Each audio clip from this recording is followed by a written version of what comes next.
I think in many ways, the guards at the prison were sort of the blunt end of the stick of state power that ultimately we saw the extreme example of what happens and when that is abused in the film. But I think that distance, and let's just call it what it was, the racism, had a lot to do with that because in addition to sort of the basic needs that you hear them talking about, toilet paper, toothpaste, showers, there was also just a lack of sort of basic human decency.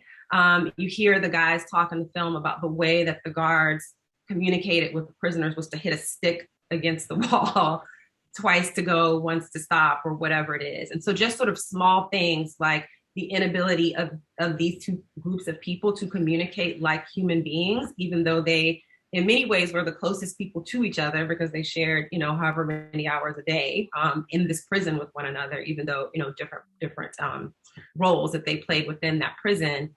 All of that stuff sort of helped kind of contribute to what you ultimately saw when the uprising eventually exploded.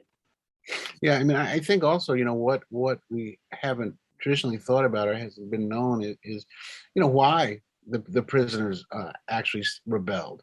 I mean, it's almost like, we think, well, of course they were dissatisfied. They were in prison. You're supposed to be dissatisfied when you're in prison.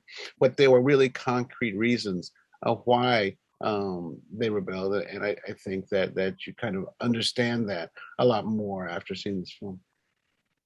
One of the fortunate things was that when the prisoners finally got their settlement, some 25 odd years later, in 2000, the judge, who was a judge named Michael Teleska from the Western District, did this extraordinary thing where he allowed the prisoners to testify in court, each one of them, either in person or call in, and there's a transcript of that.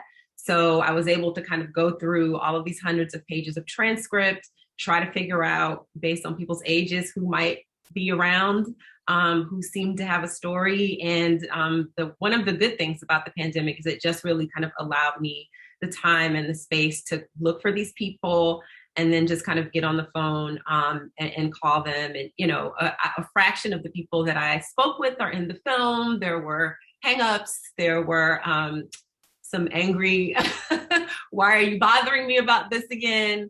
But luckily, we got enough people that said yes. And it just really was a series of sort of conversations and being very transparent with not only the prisoners, but the families.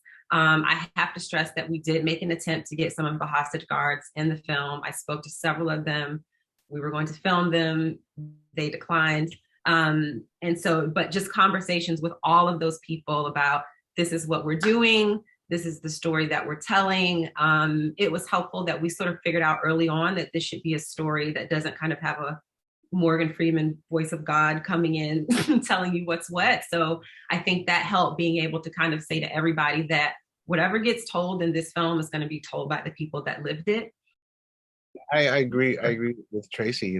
The media was everything. I mean, one of the reasons why, I first wanted to do this film was because I knew that there was footage. I had no idea that there was as much footage that existed, as existed. But I knew that some stuff was there, and that the prisoners invited the media in, and so they were covering it, and they, over a period of 5 days, you had camera people kind of roaming free with their cameras. And so, especially outside, the walls. So we knew that there was incredible footage, but we didn't even understand, as much. When I try to talk to people about the film who haven't seen it, I just like, you got to see it, because you can't really describe it because the footage is so crazy. It's like you just can't. It's really, unbelievable.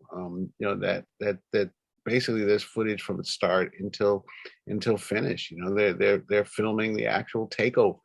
It's just nuts.